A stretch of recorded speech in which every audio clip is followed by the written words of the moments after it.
All right, gosh, it was amazing. It was pouring rain out here not a half an hour ago, and now it's just sunny and bright and cheerful and smells like spring.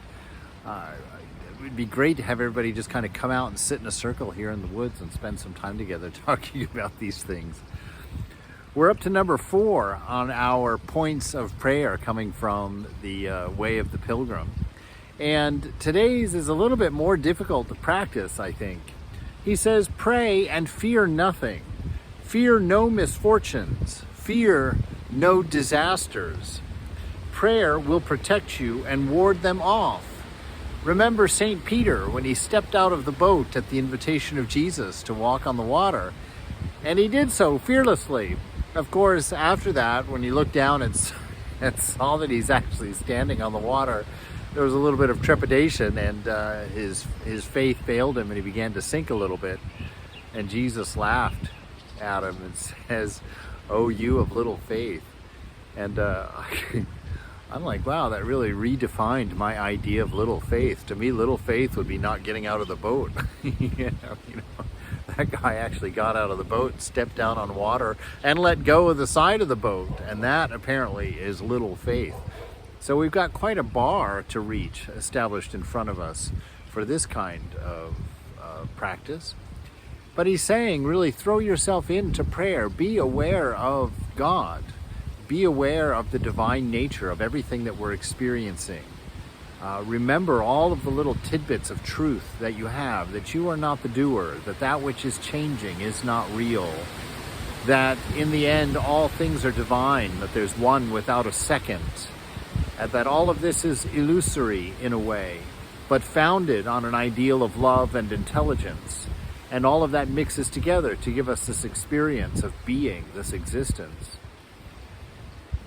And fear, Vivekananda says that fear only comes with that sense of other, that when we have a mysterious other, a separateness from ourself that we don't understand, the natural response is fear in that.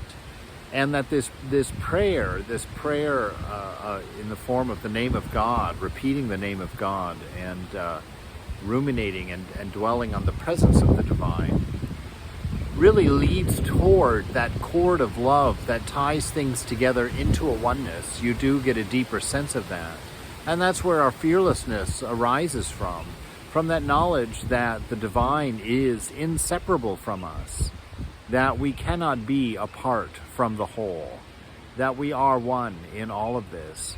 And as that experience of inner prayer grows, that sense of being deepens within, and we become aware of those things, then prayer really does step in and give us an avenue for overcoming our fears and for seeing them as a challenge, as it were, something to grow through, to push through, to find something new from, instead of something that controls and blocks our life, something that shuts us down and keeps us making compromises into a normalcy and into a lack of creativity that's barely human. So really the invitation is to stick to prayer and develop this internal world of stability and strength, and use it to launch out fearlessly, to manifest your ideal into this world, into this dream. But don't be controlled by fear. Be controlled by the thought of the divine. Be controlled by the thought of love, and by the knowledge that you have all that you need inside and are not a beggar to the outside world.